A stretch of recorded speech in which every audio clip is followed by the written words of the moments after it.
وعباد الرحمن الذين يمشون على الأرض هونا وإذا خاطبهم الجاهلون قالوا سلاما চিল্লা পড়েন আল্লাহু আকবার। আল্লাহ রাব্বুল আলামিন বলেন ওয়া ইবাদুর রহমান, রহমানের বান্দা হবে তারা আল্লাযীনা ইয়ামশুনা আলাল আরদি হাওনা। এক নাম্বার তাদের গুণাবলী হলো তারা যখন সমাজে রাস্তাঘাটে হেঁটে যাবে নম্র ভদ্রভাবে হেঁটে যাবে, উচ্ছৃঙ্খলতা করবে না।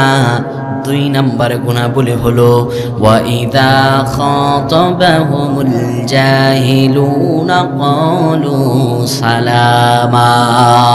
এই রহমানের বান্দাদের সঙ্গে যদি কোনো মূর্খ, যদি কোনো বর্বর, যদি কোনো রাগী, যদি কোনো বদমেজাজি ব্যক্তি তাদের সঙ্গে ঝগড়া লাগতে আসে, তারা ঝগড়া লাগবে না, তার সঙ্গে গালাগালিতে মেতে উঠবে না।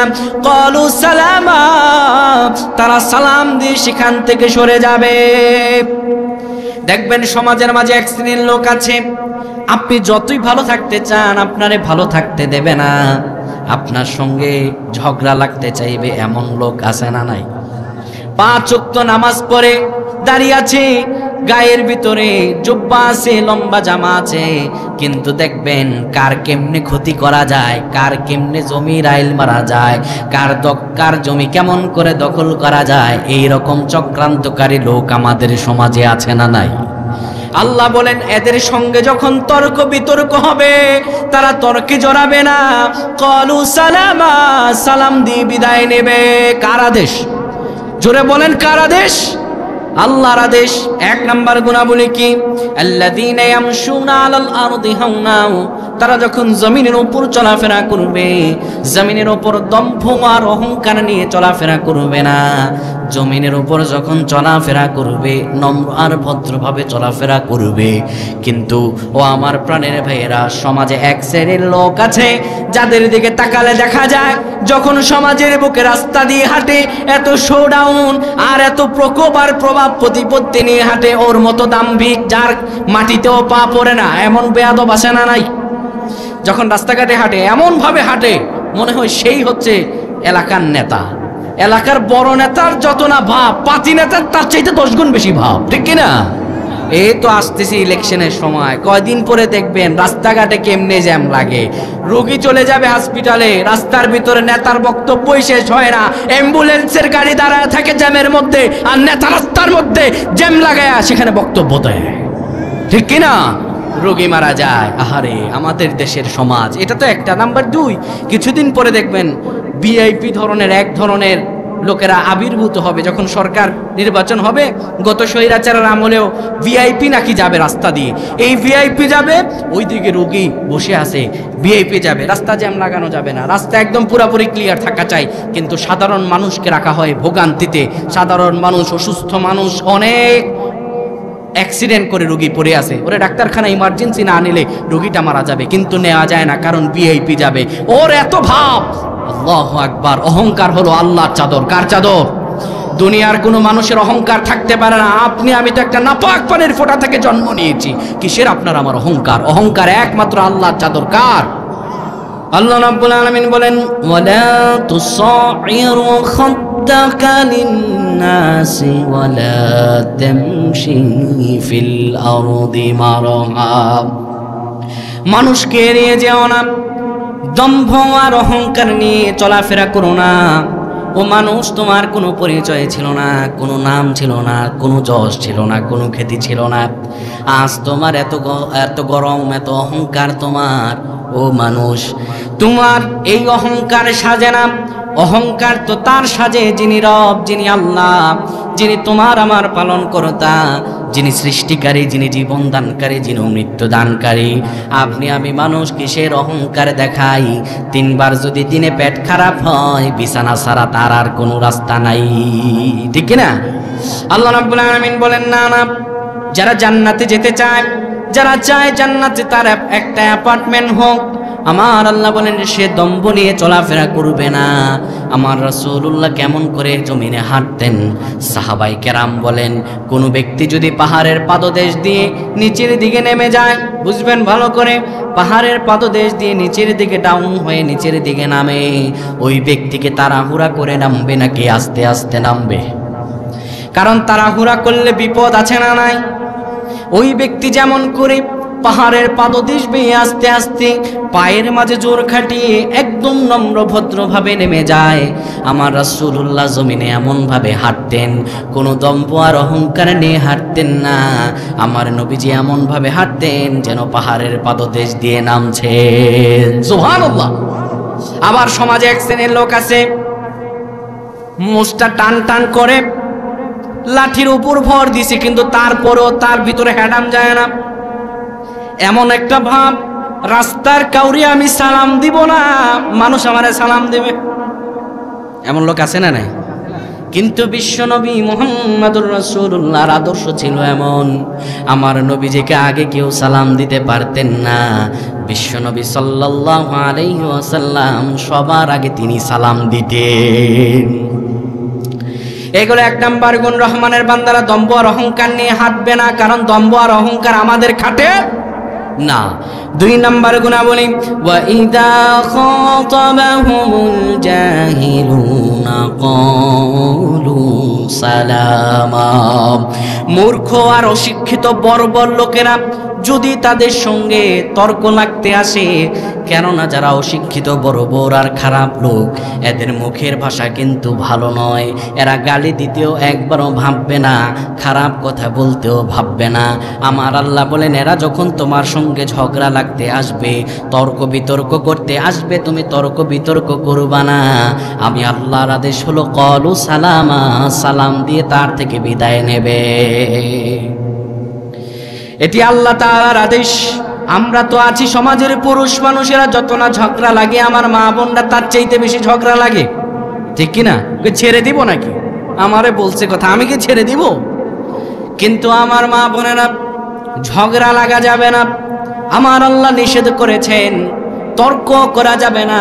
যখন কেউ তর্ক করতে আসবে, উচ্ছৃঙ্খল আর বিশৃঙ্খল ভাষা ব্যবহার করবে, সালাম দিয়ে তার থেকে বিদায় নেবেন। তিন নাম্বার গুণাবলী হলো, আমার আল্লাহ বলেন, শোনো, যারা রহমানের বান্দা হবে, যারা জান্নাতের অ্যাপার্টমেন্ট বুকিং দিবে, তাদের তিন নাম্বার গুণাবলী হলো, ওয়াল্লাযীনা ইয়াবিতুনা লিরাব্বিহিম সুজ্জাদান ওয়া কিয়ামা। আল্লাহু আকবার। আমার আল্লাহ রাব্বুল আলামিন বলেন, যারা রহমানের বান্দা হবে, তাদের তিন নাম্বার গুণাবলী হলো, তারা ঘুমিয়ে ঘুমিয়ে রাত কাটিয়ে দেয় না, রাতের একটা অংশে তারা জেগে যায়, আর তাদের রাতগুলো ঘুমে ঘুমে কাটে না। লিরাব্বিহিম সুজ্জাদান ওয়া কিয়ামা। তাদের রাত যত গভীর হয়, তারা রাত গভীর হলে পরে আমার আল্লাহর জন্য তারা সেজদায় পড়ে যায়। কার কথা? জোরে বলেন, কার কথা? আল্লাহ বললেন, রাত ঘুমিয়ে তারা কাটায় না। ও আমার প্রাণের ভাইয়েরা, এই তো শীতকাল, বড় লম্বা রাত, রাতের অনেক গভীর, 1টা 2টা বাজে, ঘরের ভিতরে আপনার স্ত্রীও জাগনো নাই, আপনার সন্তানগুলোও জেগে নাই, সবাই ঘুমিয়ে গিয়েছে। যেমন করে এবার সুন্দর করে আপনি উঠে যান, যেমন আপনি চোরের মতো একদম উঠে গেছেন, এমন ভাবে উঠছে, স্ত্রীও বুঝতে পারে নাই, সন্তানও টের পায় নাই। এবার ওয়াশরুমের দরজা খুলবে, কিন্তু এমন ভাবে খুলছে যাতে কেউ টের না পায়। আস্তে করে দরজা খুলে ওযু করে সুন্দর করে আবার বের হয়ে আবার দরজাটা আস্তে করে লাগিয়েছে। একটু আওয়াজ হলে পরে যদি উঠে যায়, কাউরে উঠালো না, অন্য একটা রুমে চলে গেছে, সুন্দরভাবে যায় নামাজ বিছিয়ে দাঁড়িয়ে গেছে, আর দাঁড়িয়ে দাঁড়িয়ে বলতেছে, মাবুদ, এই রাতের গভীর কেউ কারো কাছে হাত বাড়ায় না, রাতের গভীরে কোনো ফকির, কোনো মিসকিন কারো কাছে ভিক্ষা নিতে যায় না। আমি জানি মালিক, তুমি এখন সপ্তম আসমানে না, প্রথম আসমানে। রব্বুল আলামিন, এই রাতের গভীরে আমি দাঁড়িয়ে গেলাম তোমার জন্য। দাঁড়ানোর পরে সেজদায় যখন যায়, তাহাজ্জুদের সেজদায় পড়ে পড়ে 2টা চোখের পানি ছেড়ে দিছে। নিজের ঘর নিজের বাড়ি, কিন্তু সে যেন চোরের মতো।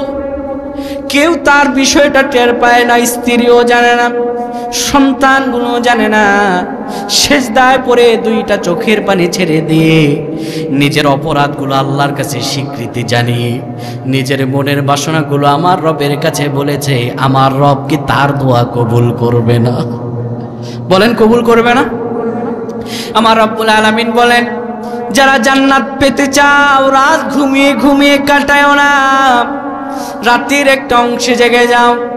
তোমার রব আল্লাহর জন্য, লিরব্বিহিম, শুধুমাত্র রবের জন্য, সুজদাও ওয়া কিয়ামা, তুমি রাতগুলো জেগে যাও আর তোমার রবের জন্য দাঁড়িয়ে দাঁড়িয়ে তুমি সেজদা দাও, দাঁড়িয়ে দাঁড়িয়ে তুমি কিয়াম করো আর লম্বা লম্বা করে সেজদা দাও। আমার বিশ্ব নবীর রাতগুলো কেমন করে কাটতো? বিশ্ব নবী মুহাম্মদুর রাসূলুল্লাহ সাল্লাল্লাহু আলাইহি ওয়াসাল্লামের সাহাবীরা বলেন, আমার নবীজি যখন ফজরের সময় যাইতাম, আমার নবীজির পাগুলোর দিকে তাকালে দেখতাম আমার নবীর পাটা এত বড় হয়ে গেছে। আম্মা জান আয়েশা সিদ্দিকা রাদিয়াল্লাহু তাআলা আনহার ঘরে একদিন রাসূলুল্লাহ, ছোট্ট জায়গা, ছোট্ট ঘর, এখানে নবীজি দাঁড়িয়েছেন তাহাজ্জুদ পড়ার জন্য, কিন্তু সেজদা দেওয়ার মতো কোনো জায়গা নাই।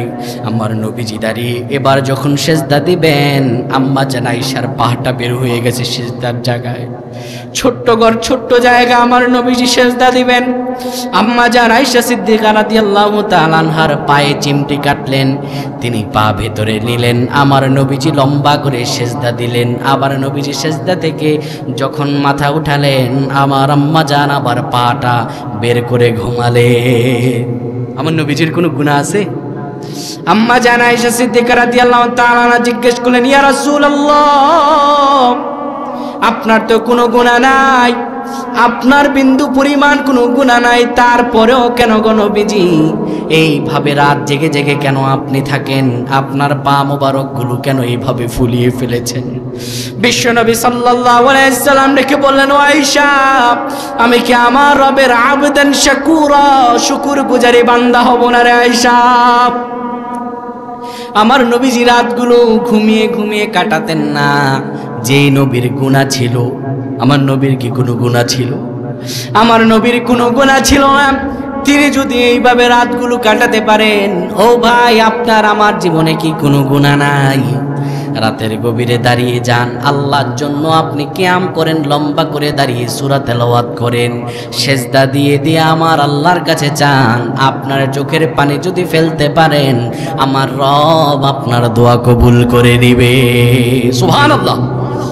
তাহলে রহমানের বান্দাদের কয়টা গুণ গেছে? 3টা। কয়টা বাকি আছে? কয়টা? 9টা। ভুলে গেছেন এত তাড়াতাড়ি? বাড়ি নিয়ে যাবেন কি? রহমানের বান্দাদের 12টি গুণ। কয়টি? মাদ্রাসার ভাইরা তোমরা বলো না কেন? রহমানের বান্দাদের 12টি গুণ। কয়টি গুণ? 12টি। তোমরা বলবা জোরে আওয়াজ করে। আমরা বলছি 3টি। কয়টি? আরো বাকি আছে 9টি। আল্লাহ তাআলা বলেন, শোনো, যারা রহমানের বান্দা হবে তাদের 4 নাম্বার গুণ, ওয়াল্লাযীনা ইয়াকুলুনা রাব্বানা সরিফ আন্না আযাবা জাহান্নাম ইন্না আযাবাহা কানা গরামা ইন্নাহা সাআত মুস্তাকাররাও ওয়া মুকামা। আল্লাহু আকবার। আল্লাহ রাব্বুল আলামিন বলেন, যারা রহমানের বান্দা হবে তাদের 4 নাম্বার গুণাবলী হলো, তারা যখন আল্লাহর কাছে দোয়া করবে তখনই আল্লাহর কাছে বলবে, রব্বানা সরিফ আন্না আযাবা জাহান্নাম, ও আল্লাহ, আপনার কাছে আমি জাহান্নামের আযাব থেকে পানাহ চাই। ইন্না আযাবাহা কানা গরামা, মাবুদ, যে আযাব বড় ভয়ঙ্কর, যে আযাবটা বড় বেশি খারাপ জায়গা। ইন্নাহা সাআত মুস্তাকাররাও ওয়া মুকামা, আল্লাহ যে জায়গাটা থাকার জন্য সবচাইতে বড় অনুপযোগী। জাহান্নাম কি কোনো মুমিনদের জায়গা, থাকার জায়গা, নাকি কাফেরদের থাকার জায়গা? জোরে বলেন, কাদের থাকার জায়গা? জাহান্নাম কোনো মুমিনের থাকার জায়গা নয়, কারণ ওই জায়গাটা বড় খারাপ। এজন্য বিশ্বনবী মুহাম্মদুর রাসূলুল্লাহ বলতেন, ও আমার উম্মতেরা, তোমরা যখন সালাত আদায় করো তখন আল্লাহর কাছে তোমরা চারটা জিনিস না চেয়ে সালাম ফিরাবা না। জোরে বলেন কয়টা জিনিস? চারটা। বিশ্বনবী বলেন তোমরা বলো আল্লাহুম্মা ইন্নী আউযু বিকা মিন আযাবি জাহান্নাম, ও আল্লাহ আপনি আমার জাহান্নামের আযাব থেকে বাঁচান। ওয়া আউযু বিকা মিন আযাবিল কবর, আল্লাহ আপনি আমারে কবরের আযাব থেকে বাঁচান। ওয়া আউযু বিকা মিন ফিতনাতি মাসিহিদ দাজ্জাল, আল্লাহ আপনি আমারে দাজ্জালের ফিতনা থেকে বাঁচান।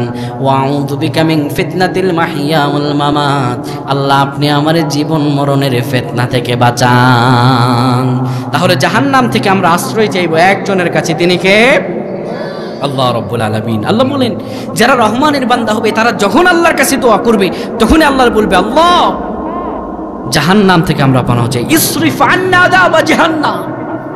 আল্লাহ জাহান্নামের আযাব সহ্য করার মতো ক্ষমতা, কারণ জাহান্নামের আগুন হলো নারুল্লাহিল মুকাদ্দা, আল্লাহর প্রজ্বলিত আগুন। ও আমার প্রাণের ভাইরা, দুনিয়াতে আগুন যদি মানুষের শরীরে লাগে, ওই আগুন মানুষের চামড়া ভেদ করে হাড়ে লাগার সঙ্গে সঙ্গে মানুষটা মারা যায়। কিন্তু আমার আল্লাহ বলেন জাহান্নামের মাঝে এমন অবস্থা হবে, লা ইয়ামুতু ফিহা ওয়া লা ইয়াহইয়া, ওইখানে মরণও নাই জীবনও নাই, এমন অবস্থা হবে জাহান্নামের আগুন হাড় ভেদ করে মজকে ভেদ করে কলিজা পুরা আঙা ফেলবে, কিন্তু তাও মরবে না। ওই জাহান্নামী ব্যক্তি আল্লাহর কাছে চিৎকার মেরে কান্না করে করে বলবে মাবুদ মরণ দেন, আমি মরে যেতে চাই। কিন্তু আমার আল্লাহ বলবেন লা ইয়ামুতু, মরতেও পারবে না, ওয়ালা ইয়াহইয়া, আর চাইলেও জীবিত থাকতে পারবা না। এত ভয়ঙ্কর আযাব দেওয়া হবে। এজন্য আমরা সব সময় আল্লাহর কাছ থেকে আশ্রয় চাইবো। কার কাছে আশ্রয় চাইবো? বলবো আল্লাহ ইসরিফ আন্না আযাব জাহান্নাম, মাবুদ জাহান্নামের আযাব দিয়েন না, ইন্না আযাবহা কানা গরাম, অত ভয়ঙ্কর আযাব। আল্লাহ ওই জায়গা আমরা থাকতে চাই না। এইগুলো 4 নাম্বার গুণ। কয়টা? 4টা। এবার আসেন 5 নাম্বার গুণ। আল্লাহ বলেন যারা রহমানের বান্দা হবে তাদের 5 নাম্বার গুণাবলী হলো والذين إذا أنفقوا لم يسرفوا ولم يقتروا وكان بين ذلك قواما। আমার আল্লাহ রাব্বুল আলামিন বলেন যারা রহমানের বান্দা হতে চাও তাদের 5 নম্বর গুণাবলী হলো তারা যখন আল্লাহর রাস্তায় ব্যয় করবে তখন শুধু ব্যয় করবে না, আবার কৃপণতা করে সম্পদগুলো রেখে রাখবে না। আল্লাহর রাস্তায় ব্যয় করবে, এমন অবস্থায় ব্যয় করবে মিড রেঞ্জে থাকবে, একবারে ব্যয় করে দৌলিয়াও হয়ে যাবে না, আবার সম্পদগুলো পুঞ্জীবিত করে রাখবে না। কার কথা? জোরে বলেন কার কথা? আল্লাহ বললেন একবারে ব্যয়ও করবে না, আবার একবারে সব সম্পদ রেখে দেবে না। বিশ্বনবীর একটি ঘটনা থেকে বর্ণনা পাওয়া যায়, আমার নবীজি সাল্লাল্লাহু আলাইহি ওয়াসাল্লাম মসজিদে নববীতে বসে আছেন। হঠাৎ করে একজন ভিক্ষুক আসলো, এসে বলল ইয়া রাসূলুল্লাহ, ইয়া হাবিবাল্লাহ, আমাকে কিছু দান করেন, আমার গায়ে পোশাক নাই, আপনি আমারে পোশাক দেন। আমার নবীজি তো দয়াল নবী, আমার নবী যে মায়ার নবী, নবীজির কোনো জামা নাই, একটাই জামা খুলে দিয়ে দিছেন। আল্লাহু আকবার। গায়ের জামাটা খুলে দিয়ে দিছেন। কিছুক্ষণ পরে সাহাবায়ে কেরাম বাইরে এসে দাঁড়িয়ে ডাকতেছেন ইয়া রাসূলুল্লাহ, ইয়া হাবিবাল্লাহ, একটু বের হন, কথা আছে। বিশ্বনবীকে ডাকতেছেন, কিন্তু আমার নবীজির গায়ে কোনো জামা নাই। আমার নবীজির গায়ে জামা না থাকার জন্য নবীজি বের হতে পারছেন না। তখন আমার আল্লাহ রাব্বুল আলামিন ডেকে বললেন, ও নবী গো, ইযা আনফাকু লাম ইসরিফু ওয়া লাম ইয়াকতুরু ওয়া কানা বাইনা যালিকা কাওয়ামা। ও নবী, আপনার 2টা জামা থাকলে একটা জামা দান করতেন, কিন্তু আছেই আপনার একটা জামা, আপনি কেন দান করলেন? অর্থাৎ একবারে আল্লাহ দান করেও আপনাকে দেউলিয়া হয়ে যেতে বলে নাই, আবার সম্পদগুলো পুঞ্জীবিত করতে বলে নাই। অর্থাৎ প্রয়োজনের অতিরিক্ত সম্পদ আল্লাহর রাস্তায় ব্যয় করে দাও আদেশ কার? কিন্তু আমাদের দেশে, আমাদের সমাজে মানুষেরা কি করে, যত তার বেশি তার লাগে আরো তত বেশি, ঠিক কিনা? যদি রানীগাছ একটা বাড়ি করতে পারে, ব্রাহ্মণপাড়া আরেকটা বাড়ি করব, ব্রাহ্মণপাড়া বাড়ি করতে পারে, কুমিল্লা ক্যান্টনমেন্টে একটা বাড়ি করব। এমন লোক আছে না নাই? যত আছে বেশি তত লাগে বেশি। কিন্তু আল্লাহ বললেন না, আপনার সম্পদ নিয়ে আপনি কবরে যেতে পারবেন। সম্পদ নিয়ে কবরে যাওয়া যাবে বাবা? এই গায়ের জামা নিয়ে কবরে যাওয়া যাবে? কোনোদিনও সম্ভব নয়। প্রিয় ভাইরা আমার, আল্লাহ রাব্বুল আলামিন এটাই বলছেন, শুনো মোমেন যারা হবে, যারা রহমানের বান্দা হবে, তার সম্পদগুলো ইচ্ছা মতো ব্যয় করবে না, আবার সম্পদগুলোকে পুঞ্জীবিত করে রাখবে না, আল্লাহর রাস্তায় ব্যয় করবে নিজের প্রয়োজনের অতিরিক্ত যা। এরপরে 6 নাম্বার গুনাহ বলে আল্লাহ তাআলা বলেন, ওয়াল্লাযীনা লা ইয়াদউনা মা'আল্লাহি ইলাহান আখার। রব্বুল আলামিন বলেন, যারা রহমানের বান্দা হবে তারা আল্লাহর পাশাপাশি অন্য কারো নাম ধরে ডাকবে না, অন্য কারো নামে জিকির করবে না, অন্য কারো নাম ধরে ডাকবে না। আমার রব্বুল আলামিন নিষেধ করে দিয়েছেন। কিন্তু আমাদের সমাজে এক শ্রেণীর লোক আছে যারা আল্লাহর পাশাপাশি অন্যের নামেরও জিকির করে, এমন লোক আছে না নাই? আছে না? কিন্তু অন্যের নামে জিকির করলে আল্লাহ বলেন শিরক। আল্লাহ বলেন কি? শিরক।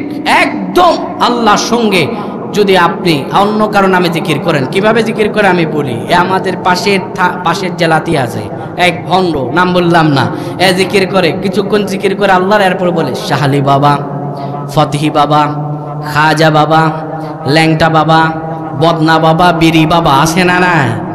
কিন্তু আল্লাহ বললেন, তুমি যদি আল্লাহর পাশাপাশি অন্য কারো নামে জিকির করো সেটা হয়ে যাবে শিরক।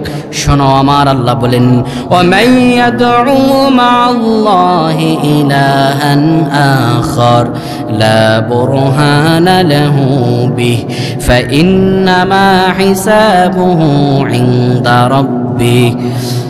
ইনদা রাব্বি ইন্নাহু লা ইউফলিহুল কাফিরুন। আল্লাহ বলেন, তোমার কাছে যে রবের প্রমাণ নাই তার নাম ধরে ডেকো না, আল্লাহর পাশাপাশি অন্য কারো নাম ধরে জিকির করো না। শোনো, তুমি যদি জিকির করো আর তোমার কাছে তার কোনো প্রমাণও নাই, শোনো, আমি আল্লাহ সব কিছুর হিসাব নিব, আর তুমি কাফেরদের অন্তর্ভুক্ত হয়ে যাবা। ইন্নাহু লা ইউফলিহুল কাফিরুন। ওই কাফেরদের কপালে কিয়ামত পর্যন্ত হেদায়েত নাই। কার কথা? জোরে বলেন, কার কথা? আল্লাহ তাআলা জানিয়ে দিয়েছেন, শোনো দুনিয়ার মানুষেরা, আমি রব্বুল আলামিন তোমাদেরকে বলে দিলাম, আমার পাশাপাশি অন্য কারো নাম ধরে ডাকা যাবে না, অন্য কারো নামে জিকির করা যাবে না। এবার 7 নাম্বার গুনাহ আল্লাহ তাআলা বলেন, ওয়ালা ইয়াকতুলুনান নাফসাল্লাতী হারামাল্লাহু ইল্লা বিল হক। আল্লাহ রাব্বুল আলামিন বলেন, যারা রহমানের বান্দা হবে তাদের 7 নাম্বার গুণাবলী হলো, এরা কোনোদিনও অন্যায়ভাবে মানুষ হত্যা করবে না।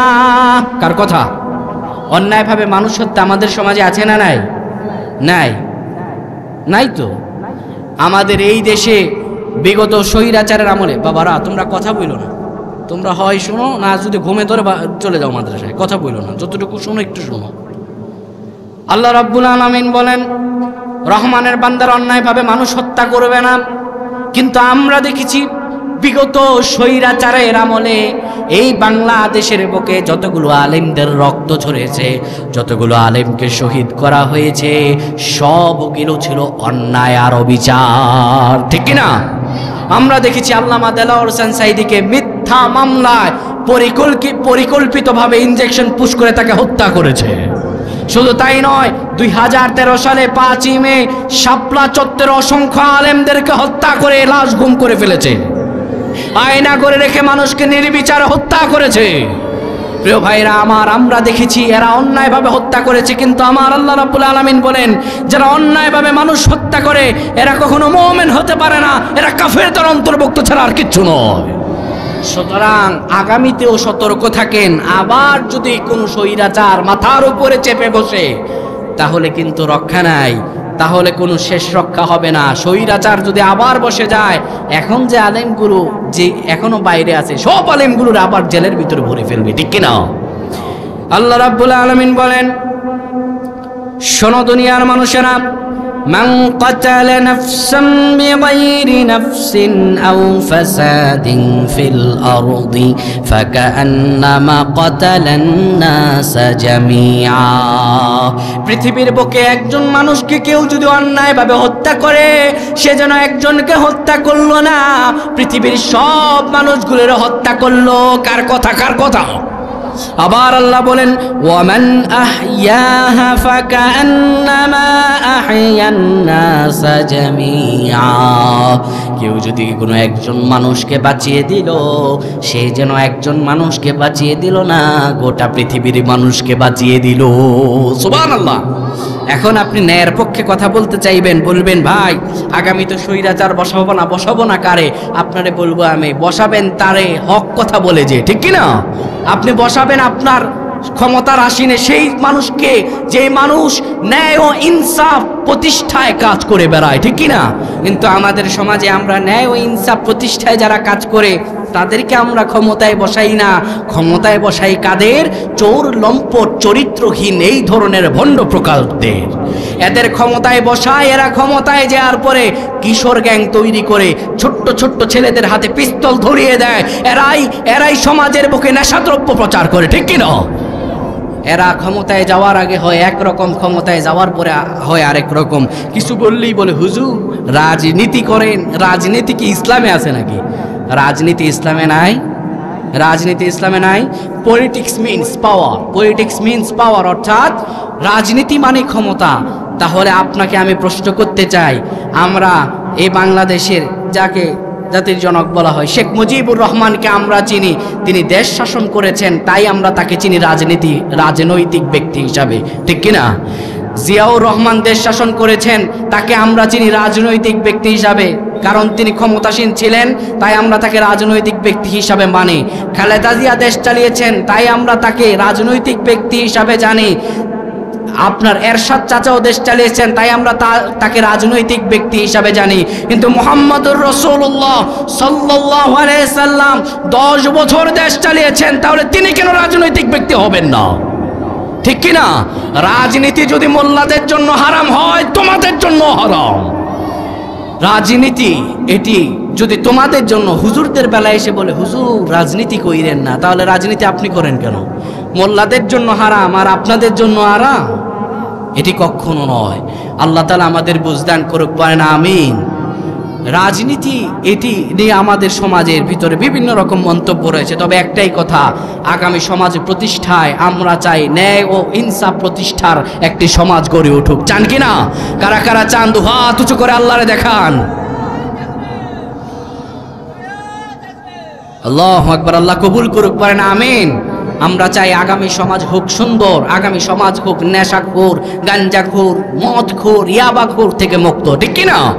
প্রিয় ভাইরা আমার, তাই ইনসাফ ভিত্তিক সমাজ প্রতিষ্ঠায় যাদের অগ্রণী ভূমিকা, তাদেরকে আমাদের মাথার তাজ করে তাদেরকেই বসাতে হবে। এটি এখন আপনারই চিন্তা। আপনি আপনার আঙুলের ছাপ দিয়ে কোনো ধর্ষণকারীকে, কোনো চাঁদাবাজ, কোনো টেন্ডারবাজকে বসাবেন কিনা, এটি আপনার দায়। শোনেন, আপনার হাতের এই একটা সিলের কারণে, 1000 আর 500 টাকার কারণে যদি কোনো নেশাখোর, যদি কোনো মদখোর, যদি কোনো লম্পট, যদি কোনো চাঁদাবাজ ক্ষমতার আসীনে বসে যায়, তাহলে ওই চাঁদাবাজ ক্ষমতায় বসে যতগুলো গুনাহ করবে সব গুনার আমলনামা আপনার আমলনামায় জড়িয়ে যাবে। আবার আপনার হাতের ছেলে যদি কোনো একজন ন্যায় ইনসাফ পরায়ণ ব্যক্তি ক্ষমতার আসনে বসে, সেই যত ন্যাক কাজ করবে সবগুলোর আমলনামার সওয়াব আপনার আমলনামায় লেখা হবে। তাই আমরা চাই এই বাংলাদেশ হোক আল্লাহ তাআলার কোরআনের বাংলাদেশ। রাজি আছেন তো সবাই? আল্লাহ আমাদের কবুল করুক, বলেন আমিন। আমরা তো আছি বিশাল বিপদে, কারণ নাস্তিক মুরতাদগুলো আমাদের মাথার ওপর চেপে বসেছে। সামনেও নাস্তিকরা যদি পার্লামেন্টে যায়, এই কোরআনের বিরুদ্ধাচরণে তারা আইন পাশ করবে। বরবাদ গুলিস্তা के लिए एक उल्लू काफी है, हर साख में उल्लू बैठी है, फिर अंजाम गुलिस्ता क्या होगा। ফুল বাগান ধ্বংস করার জন্য একটা হুতুম পেঁচাই যথেষ্ট, কিন্তু হুতুম পেঁচেরা যদি বসে যায় ডালে ডালে, ফুল বাগানের অবস্থা কি হবে আল্লাহই জানে, ঠিক কি না? যদি কাফের মুশরিক আর নাস্তিকরা আমাদের মাথার আসনে বসে, ক্ষমতার আসনে বসে, এরা বসার পরে কোরআনের বিরুদ্ধে, আলেমদের বিরুদ্ধে, পীর মাশায়েখদের বিরুদ্ধে আইন পাশ করে বেড়াবে, ঠিক কি না? এখনই তো আলেমদের এত জোর, তারপরেও ডক্টর জাকির নায়েককে বাংলাদেশে আসতে দেওয়া হচ্ছে না দাদা বাবুদের ঠেলায়, ঠিক কি না? এই বাংলার বুকে নোরা ফাতিহির মতো নর্তকী আসতে পারে। এই বাংলার বুক যেটা শাহজালালের বাংলা, শাহ মাহদুমের বাংলা, যারা আউলিয়াদের বাংলা, এই আউলিয়ার বাংলায় হানিয়া আমিরের মতো নর্তকী আসতে পারে। শুধুমাত্র কোরআনের তাফসীরকারকরা বাংলাদেশে আসতে পারে না। ডক্টর জাকির নায়েক আসতে কি বাধা, কোথায় বাধা আমাদেরকে দেখান। ইন্টেরিয়াম থাকা পর্যন্ত স্বরাষ্ট্র উপদেষ্টা বলছেন ডক্টর জাকির নায়েক আসতে পারবে না। তাহলে ডক্টর জাকির নায়েক যদি না আসতে পারে, তাহলে নোরা ফাতিহির মতো নর্তকী বাংলাদেশে কিভাবে আসতে পারে? তাহলে বোঝা যায় আপনারাও সেই পথে হাঁটছেন, নাস্তিকরা আপনাদেরকে যেই পথ দেখাচ্ছে। আর কাদের ইশারায় ডক্টর জাকির নায়েককে আসতে দেওয়া হবে না? আমরা বলছি গোটা বাংলাদেশের বুকে জাকির নায়েক আসুক। যদি কোনো সমস্যা হয়, লাখো তরুণ আর যুবক নিজেদের বুকের তাজা রক্ত ঢেলে দেওয়ার জন্য প্রস্তুত রয়েছে। ইন্ডিয়ার দাদাবাবুরা বলল সেদিন যে ডক্টর জাকির নায়েক যদি বাংলাদেশে আসে, তাহলে তাকে আমাদের কাছে হস্তান্তর করতে হবে। কারণ কি? কারণ সে হলো মোস্ট ওয়ান্টেড আসামি। আমরা বলছি তাকে ভারতের হাতে সোপর্দ নয়, বরং ডক্টর জাকির নায়েক বাংলাদেশে আসলে তাকে সম্মান সূচকভাবে এই বাংলাদেশের নাগরিক করার আহ্বান জানাচ্ছি। আল্লাহ কবুল করেন, পড়েন আমিন। কোন নাস্তিক, মুরতাদ আর বেঈমানদের হাতের ইশারায় এই বাংলাদেশ আর চলবে? আল্লাহ কবুল করুন, পড়েন আমিন। 8 নম্বর গুণাবলী হলো ওয়ালা ইয়াজনুন, এরা জেনা বেবিচার করবে না। কার কথা বলেন? বলেন কার কথা? আল্লাহ রাব্বুল আলামিন জানিয়েছেন ইল্লা আলা আজওয়াজিহিম আও মা মালাকাত আইমানুহুম ফাইন্নাহুম গায়রু মালুমিন ফামান ইবতাগা ওয়ারাআ যালিক ফাউলাইকা হুমুল আদুন। আল্লাহ বললেন বৈধ স্ত্রী আছে যাদের, তোমরা বৈধ স্ত্রীর সঙ্গে প্রেম বিনিময় করো, এতে নিন্দনীয় হবে না। কিন্তু শুনে রাখো মানুষ, ফামানিবে তাগরা যালিক ফাউলাইকা হুমুল আদুন, বৈধ স্ত্রী ছাড়া পরকিয়া করবা, জেনা করবা, বেবিচার করবা, জাহান্নামের আগুনে পড়বা। এই দুনিয়াতে তুমি ধ্বংসাসী, আখিরাতেও তুমি জাহান্নামী। কার কথা? আল্লাহর কথা। আল্লাহ স্পষ্ট জানিয়েছেন এই পৃথিবীতেও তুমি ধ্বংসাসী হবা এবং আখিরাতেও তুমি আল্লাহর কাছে এর জন্য জবাবদিহি করতে হবে। এরপর আল্লাহ রাব্বুল আলামিন বলেন তাদের 9 নম্বর গুণ হলো ওয়াল্লাযীনা লা ইয়াশহাদুনা আয-যুর, যারা রহমানের বান্দা হবে এদের 9 নম্বর গুণাবলী হলো এরা মিথ্যা সাক্ষ্য দেয় না। মিথ্যা সাক্ষ্য আমাদের সমাজে আছে না নাই?